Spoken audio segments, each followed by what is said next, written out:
हम छोटी छोटी बातों पर सिर पकड़ के बैठ जाते हैं, रोना चालू करते हैं, हमने किसी का क्या बिगाड़ा था, हमारे साथ ही ऐसा क्यों होता है, दुनिया भर का रोना प्रारंभ कर देते हैं। परंतु हमारे राम जी का भी चरित्र देखो, राजा बनते बनते देश निकाला, दे के दिया, वनवासी बना दिए, बिना किसी अपराध के माता पिता का आपसी झगड़ा और प्रभु चले गए वन को।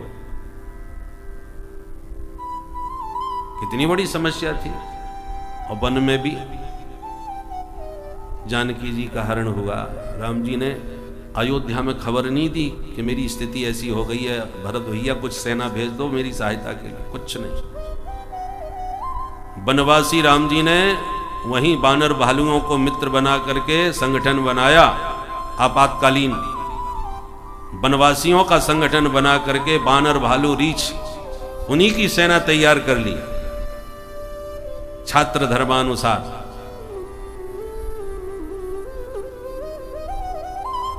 और रावण को चुनौती दी। सोचिए जरा, जिस लंकेश्वर जिसके नाम से महाराज सारा संसार कांपता था, उस समय का सबसे बड़ा बाहुबली। रावण का अर्थ क्या है? जो सारी दुनिया को रुला दे, वो रावण। जानकी जी का हरण करके जब ले जा रहा था आकाश मार्ग से विमान में, सब देख रहे थे, पर किसी की हिम्मत नहीं पड़ रही थी जो रावण का विरोध कर दे। हनुमान जी ने भी देखा, सुग्रीव ने भी देखा, सारे बानरों ने देखा, माता जानकी जी ने रोते रोते अपने कुछ अलंकार उनके ऊपर डाल दिए। तो सब देख तो रहे हैं, पर विरोध तो कोई नहीं कर रहा।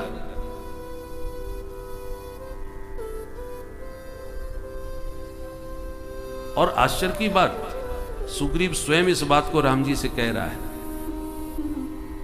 गगन पंत देखी मैं जाता, गगन पंत देखी मैं जाता, गगन पंत देखी मैं जाता, गगन पंत देखी परबस परी बहुत बिल पाता, परबस परी बहुत बिल पाता, परबस परी बहुत बिल पाता, परबस परी बहुत बिल खाता, गगन पंथ देखी मैं जाता, गगन पंथ देखी पंथ देखी पंथ देखी। सुग्रीव स्वयं राम जी से कह रहा है, प्रभु मैंने गगन पंथ से विलाप करती हुई जानकी जी को देखा था। कैसी स्थिति में? बोले परवश, रावण के अधीनस्थ बहुत बिल पाता, बहुत बिलख रही थी। प्रश्न उठता है, जब तुम देख रहे थे और पूरे वानर भालू की सेना के साथ खड़े थे, उन्होंने तुमसे सहायता के लिए अलंकार दे करके यही संकेत दिया कि मेरी सहायता करो, और सहायता तो किसी ने नहीं करी, सबने देखा। पर रावण का आतंक इतना अद्भुत था, विचित्र था, किसी की हिम्मत ही नहीं पड़ती थी कि उसका कोई विरोध करे। इतने बड़े दिग्गजों ने देखा, परंतु विरोध का स्वर यदि आया तो गीधराज जटायु का। बहुत भजनानंदी नहीं था, फलाहार नहीं करता था, पक्षी जाति का था, मांसाहारी था, परंतु धन्य है जटायु जो ये भी जानता था कि मैं जीत नहीं पाऊंगा रावण को, परंतु हिम्मत बांध करके आ गया मैदान में। भारत के पशु पक्षी भी कितने प्रतापी हुआ करते थे, नहीं तो उसको क्या लेना, मानवों की आपसी समस्या थी, पक्षी को क्या लेना देना। परंतु रावण जैसे महाभट को गीधराज जटायु ने जिस ढंग से ललकारा, उसको सुनकर के, उसकी ललकार सुनकर के एक क्षण को रावण भी घबरा गया। उसे लगा कि ये सामान्य पक्षी नहीं हो सकता, या तो पक्षीराज गरुड़ होंगे जो विष्णु के वाहन हैं, अथवा मैनाक पर्वत होगा। पहले पर्वतों के भी पंख हुआ करते थे, उड़ जाते थे। कहे मैनाक के खगपति होई, तीसरा कोई नहीं हो सकता जो मेरे को इस प्रकार से बोले कि रे रे दुष्ट ठाड़किन होई, निर्भय चल से न जानस मोही।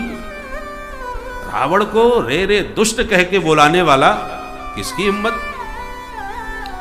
गीधराज ने विरोध किया, और जब पास में देखा, रे ये तो बुढ़ा जटायु है, इसकी इतनी हिम्मत।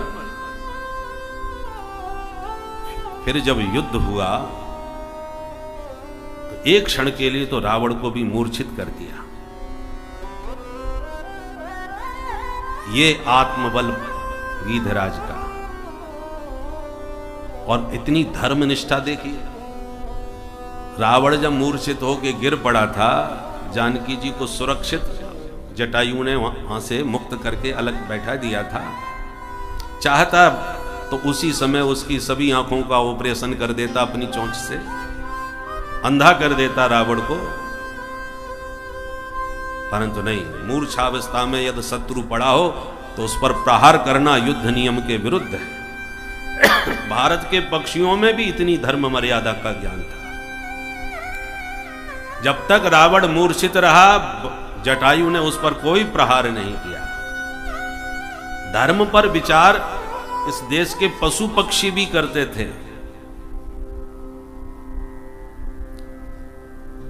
मनुष्यों की तो बात ही छोड़ दो। जिस देश में पशु पक्षी भी धर्म पर इतना विचार करने वाले हों, वो देश धर्मनिरपेक्ष कैसे हो सकता है। धर्म प्राण देश है।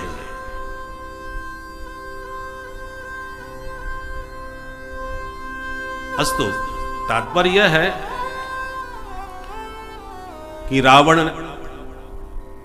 अंत में जटायु को मूर्छित करके पंख काट के चला गया, और जब जाकर के जानकी जी को अशोक वाटिका में बैठा के थोड़ा विश्राम करने अपने महलों में चला गया।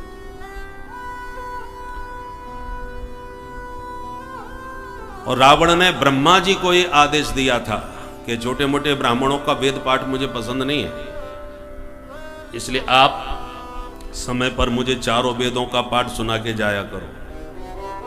विद्या विस्मृत हो जाती है यदि उसका स्वाध्याय न किया जाए। तो मुझे पढ़ने का ज्यादा समय नहीं है, तो आप हमको चारों वेद सुनाया जाया करो। क्योंकि वेदज्ञ था, तो बेचारे ब्रह्मा जी ड्यूटी देने आते थे। और भोले बाबा से कहा था आप भी समय पर अपनी पूजा करवाने आ जाया करो, तो भोले बाबा भी आते थे। तो भैया समय हो गया पूजा का, पूजा कर लो। किसी ने पूछा भोले बाबा आप भी अपने चेला से डरते हो? अरे चेला को आना चाहिए तुम्हारे पास पूजा करने, तुम चेला के पास पुजवाने जाते हो। भोले बाबा ने कहा भैया रावण जैसा चेला हो तो यही करना चाहिए। एक बार ये हमारे घर आया था हमारी पूजा करने के लिए, पूजा बाद में करी, घर पहले उठा लिया। पूरा कैलाश पर्वत उठा के पूरा घर हिला के चला गया। तब से हमने सोचा ऐसा चेला घर ना आवे वो ही अच्छा है। ये आएगा कोई ना कोई उपद्रव करके ही जाएगा, इसलिए हम ही पहुंच जाते इसके यहां कि तू अपने ही घर में हमारी पूजा करवाए। इतना खतरनाक था रावण। तो जब ब्रह्मा जी का तो अपनी ड्यूटी समय हो गया, तो आकर के उन्होंने लंका में और वेद पाठ उच्च स्वर से करना प्रारंभ किया। गणानान्वा गणपति गुं हवामहे, जैसे उच्चारण किया भीतर से चपरासी भागता हुआ आया और फटकारता हुआ ब्रह्मा जी से बोला ब्रह्मन् नद्य नैसे नैसे समय तूष्णीम बहिस्थीयता। डांटता हुआ ब्रह्मा जी से रावण का चपरासी कह रहा है हे ब्रह्मा, ये वेद पाठ का समय नहीं है, तुम शांत होकर के बाहर जाके बैठ जाओ। ब्रह्मन्नध्ययनस्य नैष समयः तूष्णीम बहिस्थीयता। सारी सभा के बीच में जब ब्रह्मा जी का ये अनादर हुआ, अपमान हुआ, अरे कोई सामान्य ब्राह्मण भी वेद पाठ कर रहा हो और कोई सामान्य व्यक्ति कह दे पंडित जी शांत हो जाओ, ये बेइज्जती लगती है। और वो तो ब्रह्मा सृष्टि करता, और रावण नहीं लटका रहा, रावण ने नहीं बोला, वो तो सो रहा था, उसका चपरासी बोल रहा है चुपचाप बाहर जाके बैठ जाओ। ब्रह्मा जी की महिमा को सामान्य व्यक्ति क्या समझेगा, वो तो चपरासी ठहरा है। पर बृहस्पति जो देवताओं के गुरु जी हैं, वो ब्रह्मा जी का महत्व समझते हैं, इसलिए उन्होंने पड़ोसी से कहा राम राम क्या समय आ गया। एक चपरासी कल का और सृष्टिकर्ता ब्रह्मा से कह रहा बाहर जाके बैठ जाओ, चुप हो जाओ। कानाफूसी करी तो चपरासी ने वो आवाज थोड़ी सुनी कि ये बृहस्पति कुछ बोल रहा है। क्या बोल रहा है ये समझ में नहीं आया, पर कुछ बोल रहा है। इतना देख करके बृहस्पति जी पर ही बिगड़ गया। हे मूर्ख बृहस्पति, ये तेरे देवराज इंद्र की, वज्रधारी इंद्र की सभा नहीं है, ये दशानन का दरबार है, शांत होकर के बैठो। स्वल्पम जल्प बृहस्पते जड़मते नैसा सभा वज्रेण। बृहस्पति को कहता है जड़मती, माने महामूर्ख। अब बृहस्पति बेचारी चुप। जब ब्रह्मा और बृहस्पति को इस प्रकार बेइज्जत कर दिया तो नारद जी ने देखा ये तो बड़ी बुरी बेइज्जती हो रही है सबकी, मैं इससे जरा ये तो पूछूं कि इसका मूड खराब क्यों है, भाई नाराज क्यों है, क्यों सबका अपमान कर रहा है। परंतु उससे पूछने से पहले इसका मूड ठीक करना चाहिए। संगीत सुनेगा तो माथा कुछ ठंडा हो जाएगा, तब पूछूंगा। तो नारद जी ने थोड़ा उसका माथा ठीक करने के लिए वीणा पर स्वर छेड़े थोड़े, और जैसी वीणा की आवाज सुनाई पड़ी तो चिल्ला के बोला, ए नारद वीणा नीचे रख, वीणाम संघर नारद। सो नारद जी चुप, इसने तो हमारी बेइज्जती कर दी भाई। नारद जी के बगल में बैठे थे तुम्बरू गंधर्व। गंधर्व गायकों में परम उत्तम होते हैं, जैसे लिए जो बहुत अच्छे गायक होते हैं उनको गंधर्व कहा जाता है। तो तुम्बरू गंधर्व और नारद जी की बड़ी अच्छी घनिष्ठता है। तो उन्होंने कहा, गंधर्व राज ने, तुम्बरू ने कहा देखो मैं अभी इसका मूड ठीक करता हूं बढ़िया सा राग सुना करके। तो जैसे तुम्बरू गंधर्व ने स्वर अलाप भरे,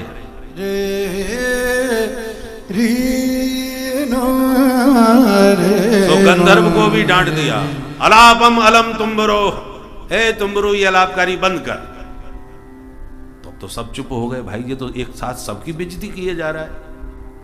तब सब दरबार के लोगों ने हाथ जोड़ के पूछा, भैया जी आपका मूड इतना खराब क्यों है, एक तरफ से आप सबकी बेइज्जती किए जा रहे हो, आखिर के ऐसा क्या हो गया। तब वह दशानन का चपरासी द्वारपाल कह रहा है, ब्रह्मन्नध्ययन सनई समय तूष्णीम बहिस्थीयताम स्वल्पम जल्प बृहस्पते जड़मते नैसा सभा वज्रण वीणाम संघर नारद स्तुति कथा अलापम अलम तुम्बरो सीता रल्लक भल्ल भग्न हृदय स्वस्थो न लंकेश्वर। इस समय सीता जी का हरण करके लाए हैं। सीता जी की जो रल्लक भल्ल, जो माथे पर सिंदूर जो माताएं लगाती है ना, बोले उनके माथे के सिंदूर भाला की तरह हमारे मालिक के हृदय में चुभा हुआ है। उनकी अर्थात उनकी अलकावली के केशावली पर वो इतने विमुग्ध हो गए कि उनकी अलकावली भाले की तरह हमारे मालिक के चित्त में चुभी हुई है, इसलिए स्वस्थो न लंकेश्वर। आज महाराज स्वस्थ नहीं है, अस्वस्थ हैं, थोड़े से घायल हो गए हैं, इसलिए विश्राम कर रहे हैं। खबरदार जो किसी ने उनके विश्राम में विक्षेप डाला तो। चपरासी ने सबकी बेइज्जती कर दी, सबको शांत कर दी। बोले आज सभा शांत हो गई, कोई आवाज नहीं करेगा, चुपचाप बैठे रहो, अपनी ड्यूटी दो और जाओ। ये जलवा था महाराज रावण का, ये ऐश्वर्य था। किसकी हिम्मत जो सामने आ गए। और उस दशक ग्रीव के साथ राम जी ने बिना कोई सैन्य बल लिए वनवासियों को ही, बानर भालुओं को ही अपनी सेना बना ली और उस पर हमला कर दिया। लोग नदियों पर पुल बनाने में घबराते हैं, राम जी ने तो समुद्र पर पुल बना दिया, सागर के ऊपर सेतु का निर्माण कर दिया। कुछ ही दिनों में, महीना वर्ष नहीं लगे, कुछ दिनों में सेतु निर्माण किया। त्रस्ताभिर्बद्ध सेतु, और उस सेतु मार्ग से भीतर जाकर के रावण की छाती पर बानर भालुओं ने हमला करना चालू कर दिया। जब रावण को यह पता पड़ा कि नर और बानर मेरी लंका में घुसकर मेरे निशाचरों का संहार करने लगे हैं, तो रावण आश्चर्यचकित रह गया, अवाक रह गया, अपने को धिक्कारने लगा। न्यक्कारो ह्ययमेव मे यदरयः तत्राप्यसौ तापसः सोप्यत्रैव निहन्ति राक्षस कुलम जीवत्य हो रावण। रावण ग्लानि में पश्चाताप करता हुआ कहता, एक जमाना था कि रावण के नाम से लोग कांपते थे। रावण का शत्रु बनने की तो धरती में किसी की हिम्मत ही नहीं थी। रावण से कोई शत्रुता करेगा ये तो कोई सोच भी नहीं सकता था। पर समय की बलिहारी देखो कि जिस रावण का शत्रु बनने की कोई स्वप्न में नहीं सोच सकता था, आज अरि नहीं अरयः बहुवचन का प्रयोग कर, एक नहीं हजारों दुश्मन उस पर हमला कर रहे हैं। न्यक्कारो ह्ययमेव मे यदरयः, जहां एक अरि नहीं था वहां अरयः, हजारों सेना मेरे ऊपर टूट पड़ी, मेरे घर पर हमला कर दिया। रावण दुनिया पर हमला करता था, आज उसके घर पर हमला हो रहा है। हमला भी कोई बड़ा भारी राजा करता या कोई बहुत बाहुबली लोग करते तो समझ में आता कि हाँ कोई बराबरी का है। वो उसमें भी हमला करने वाला कौन? तत्राप्यसौ तापसः, दो तपस्वी बालक, दो तापसी लोगों ने हमला किया, वो भी बानर भालुओं के साथ। ये और भी चुल्लू भर पानी में डूबने वाली बात है। कोई महाभट जिसका बहुत नाम हो वो आक्रमण मुझ पर करता तो भी मेरी शोभा होती। नर और वानर तो हम राक्षसों के आहार होते हैं, नाश्ता करते हैं हम इनका, नर वानरों को खाते हैं। आज वो हमको खाने के लिए हमारे घर पर घुस रहे, ये तो और भी बेइज्जती की बात है। नक्कारो ह्ययमेव मे यदरयः तत्राप्यसौ तापसः सोप्यत्रैव निहन्ति राक्षस कुलम, वो भी मेरे घर में घुस करके मेरे राक्षसों को मार रहे हैं। और जीवत्य हो रावण, ये दिन देखने के लिए तू अभी तक जिंदा है। रावण अपने को पछताता हुआ कहता है ये दिन देखने को मिलेंगे कभी कि नर बानर जो आहार हैं हमारे, वो आज हमारा ही आहार कर रहे हैं, हमारे घर में घुस के हमें मार रहे हैं। और रावण तुझे तो इतना देख करके चुल्लू भर पानी में डूब मरना चाहिए था। इतनी गिलानी रावण को हुई। तात्पर्य यह है कि राम जी का संघर्ष कोई कम नहीं था, और कैसा अद्भुत नीति के अनुसार संघर्ष किया, धर्म के अनुसार संघर्ष किया कि रावण के घर में घुस करके उसके निशाचरों का संहार करवाया नर बानरों के द्वारा।